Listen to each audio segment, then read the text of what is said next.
Content creator তৌহিদ আফ্রিদি গ্রেপ্তার হওয়ার পর তার অপকর্মের কাহিনী প্রকাশ করতে শুরু করেছেন তার একসময়ের সহযোগী তানভীর রাহি।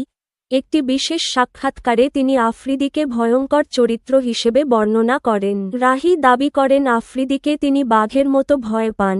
তিনি আরও বলেন দেশের বিভিন্ন কন্টেন্ট ক্রিয়েটরও আফ্রিদির ব্ল্যাকমেইলের শিকার হয়েছেন। আফ্রিদি গ্রেপ্তারের পর সামাজিক মাধ্যমে রাহির ভিডিও সাক্ষাৎকার ভাইরাল হয়। সেখানে তিনি বলেন ক্যামেরার সামনে আফ্রিদি একরকম হলেও ব্যক্তিজীবনে সম্পূর্ণ ভিন্ন মানুষ। ক্যামেরার বাইরে সে অনেক ভয়ঙ্কর। ইউটিউব ইন্ডাস্ট্রিতে সবাই তাকে বাঘের মতো ভয় পায়। বৈষম্যবিরোধী ছাত্র আন্দোলনের সময় অনেকেই আফ্রিদির বিরোধিতা করেছিলেন। সে সময় তার রাগের শিকার হয়েছিলেন রাহি নিজেও।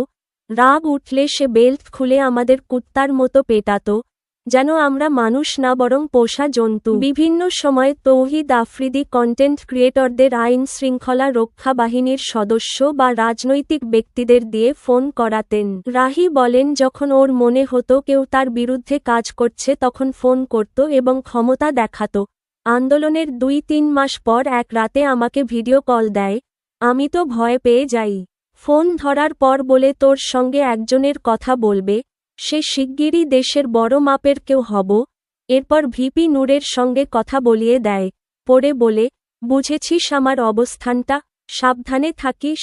5 আগস্টের পরও দেশে ভালোই ছিলেন আফ্রিদি, এমনটাই দাবি রাহির। আফ্রিদির চরিত্র প্রসঙ্গে রাহি বলেন তার মনুষ্যত্ব নেই, শুধু প্রতিশোধের চিন্তা। কারে কারে ধরবেন, কারে কারে মারবেন, এই চিন্তাই তার মাথায় থাকে সারাক্ষণ। রবিবার রাতে সিআইডি তাকে আটক করে। মূলত বৈষম্যবিরোধী ছাত্র আন্দোলনে যাত্রাবাড়ি থানায় হত্যা মামলায় তাকে গ্রেপ্তার করা হয়। পরদিন সোমবার 5 দিনের রিমান্ড দেন আদালত।